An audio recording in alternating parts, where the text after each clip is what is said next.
Welcome to my YouTube channel. Kung bago ka lang sa channel na to at true-blooded Aldab Nation ka, tama po ang channel na pinuntahan mo. Kaya considering na po kitang bagong subscriber. At huwag mong kalimutan pindutin yung bell para lagi po kang updated sa bagong video na ilalabas ko. Salamat po sa iyong pag-click sa channel na to. Sit back and wait for it. That's true. Sit back and wait for it. Sasabihin ng iba, ay hindi, dapat hanapin mo kasi paano dadating, ganyan. It will look for Yung sa one more chance siguro. Siguro kaya tayo iniiwan ng mga taong mahal natin kasi may darating na mas okay. Welcome back mga kaaldab. Ito na naman po ang inyong lingkod, si Mr. Destiny. At magbibigay na naman tayo ng pinakamagandang update po ngayon sa social media. Ito yung pinaka-latest na kung saan pambabasag na naman po sa mga armain at sa mga main fanatics. Bakit nga po ba ako nagbibigay ng mga ganitong video?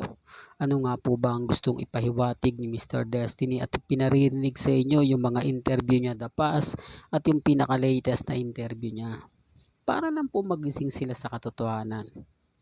Para lang po malaman nila na yung mga ina-update ni Mr. Destiny galing po mismo kay Alden. Hindi ko po ito gawa-gawa lang at never po nating ginagawa yan. Yung binibintang po sa atin, gawain po nila yun Sa akin lang po talaga ibibintang. Sa akin lang po talaga ibabanat kasi para nga daw po matigil na ako. Para wala na nga po daw Aldab na magbibigay pa ng update. Na tama naman po sila kasi sa pagdating sa pagbibigay ng update, pag wala nang susuporta. Wala nang magkokomento. Di po ba? Tuluyan na mawawala. At yung babae na sinasabi nilang naliling kay Alden na si Mengay o si Mengay talaga yung totoong sinasabi natin, nakarelasyon ni Alden, abay mawawala na.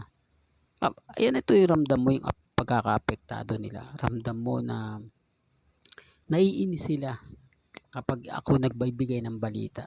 Naiinis sila at nagagalit po sila. Totoo to mga kaaldab. Lalo na po yung kay Betong Somalia. Di po ba? Ang linaw po. Napakalinaw. Binati si Alden Richards ng Happy Father's Day. Di po ba? Happy Father's Day, Alden Richards. Doon pa lang pwede na magsalita si Alden. Pwede niya sabihin, ma'am, nagkakamali po kayo. Betong, kay Betong, nagkakamali ka. Hindi imposible naman batiin mo ang isang tao na walang anak. Hindi po ba? The real talk mga kaaldab. Siyempre hindi. Bakit babatiin po ni Betong si Alden Richards? Common sense na lang po sa mga hindi nakakagets, nakakaintindi ng mga sinasabi ko at pinapaliwanag. Lalo na nga po yung mga taong bitter po sa akin. Yung mga taong affected po sa mga ina-update ko. Kayo na po makapagsasabi niyan. Kayo na po makapagbibigay niyan. Basta ako, andito lang para lang po magbigay ng update. Tignan kung ano yung mga nangyayari. Tapos baka sabihin nyo, naku, pinopromote mo lang si Alden kasi ilang tulog na lang o 3 araw na lang, love siargaw na. May kanya-kanya po tayong gustong panoorin. May kanya-kanya po tayong gustong makita. Ako bilang Aldab, sabi ko nga po sa inyo, Alden fanatics din ako at main fanatics. May mga bagay po kasi na kailangan nating panoorin to para malaman natin ang buong istorya at buong kwento. Dahil kung hindi, kapag sila nakapanood at sasabihin po nila, may mga bagay doon na pumapabor sa kanila na ibibitinin nila, sasabihin nilang ganito ganyan. Pero kapag napanood po natin o napanood ko, may kukwento ko sa inyo kung ano yung mali. Parang sa ano lang yan kukunin nila yung maganda. iiwan nila yung pangit. Iiwan nila yung pangit na pabor para po sa Aldab Nation. Iiwan nila yung kumbaga mas nakakatatak, mas pinag-uusapan. Kaya nga sabi ko yung chemistry po pa rin talaga ni Alden at ni Mengay ang malakas. Pag sinasabi ko yan, naku, hindi ka pa makapag-move on. Puro ka na lang ganyan, puro ka na lang fake news, paasa. Bakit po sila, ang mga armin, hindi po ba pinapaasa lang? Hindi po ba nananahimik o tahimik sobra si Mengay? Sinasabi nilang malapit sila kay Main. Sinasabi nilang sobrang dikit nila kay Congressman, kay Ibiang. Pero bakit hindi po masagot ni Mengay, ni Congressman, ni Ibiang, kung bakit hanggang ngayon wala pa rin silang anak? Masakit, lalo na po sa mga army na nagpapakalat ng fake news. Yung iba naman po kasi pinagtatanggol. Sinasabing sobrang busy lang kasi ng dalawa. Maraming trabaho, maraming project. Pero bakit nag-asawa sila? Anong purpose ng pagpapakasal nila? Kung hindi pa po sila magkakaanak. Marami na tayong artista ang nakilala. Marami na tayong artista na pinagdaanan. Gaya nga ni Alex. Kaya nga daw sila nag-asawa para magkaroon ng anak. Hindi po ba nagkaroon sila ng anak? Si Mengay, bakit nga po ba sila nag-asawa? Dahil nga po, lumalabas ang katotohanan na sa politiko po talaga. Maingay si Mengay sa social media.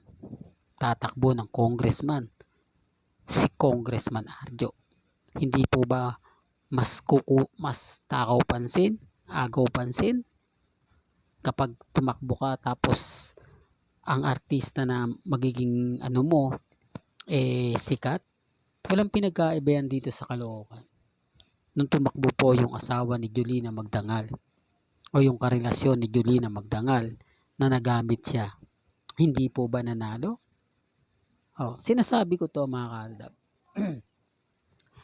sa mga taong hindi po ako naiintindihan o hindi po ako nauunawaan. Mga taong naiinis at galit na galit po sa akin. Hindi nyo ako pwedeng sisihin. Dahil sa akin po, kung ano lang po yung mga sinasabi nila sa social media, tinitignan ko po yun. Binabalansi ko kung sino yung mga pumapabor at kung sino yung hindi. Kaya nga sinasabi ko yung mga trending, nagbabiral, pinag-uusapan. Na katulad yan, yung Kapimpin, hiwalay na. After 7 years. So, di po ba? Alam mo, hindi tayo magpapahuli sa mga iba. Gaya na sample ko lang po yan. Basta pag updated po kayo, mas matindi pa po yung mga nalalaman natin. Pero syempre, hindi naman po natin yun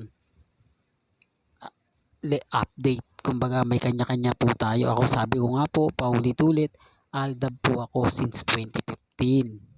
Kaya never po akong nagpapalit ng content. Pero kung update lang naman po pag-uusapan, ay hindi ako magpapahuli. Never po ako magpapahuli kasi alam ko na bawat update ko, bawat ganap ko, marami ang nag-aabang. Mga basher man yan, laging nakatutok po sa akin. Siyempre, tayo rin naman po yung aabangan nila. Kung ano yung sasabihin natin, kung ano yung ipapaliwanag natin. Siyempre, hindi po nila ramdam. O marami po sa kanila walang alam, nag-aantay lang. Gaya nga po ng sinabi natin, walang update kay Mengay. Walang update kay Congressman. Walang ganap kay Ibiang. Para kanino? Kawawa naman ang Armin. Hindi po ba? Lalo na nga po ang ilang main fanatics na laging nag-aabang ngayon sa social media account ni Mengay. Hanggang dito na lang po ang ating latest updates. Kaya kung gusto nyo pa po ng pinaka-latest at sariwang update, abay lagi lang po kayong tututok dito po sa channel ni Mr. Destiny para updated po kayo sa mga latest at sa mga bagong video po na ilalabas po natin maya-maya lang. Kaya kung bago ka lang sa channel na to at isa kang true-blooded Aldab Nation na nagmamahal kina Mengay at Tisoy, tama po ang channel na pinuntahan mo, kaya consider na po kitang bagong subscriber. At huwag mong kalimutang i-share ang mga video po natin sa mga mamis, sa mga titas at sa mga senyor. Hanggang sa muli, salamat po sa panonood at pakikinig.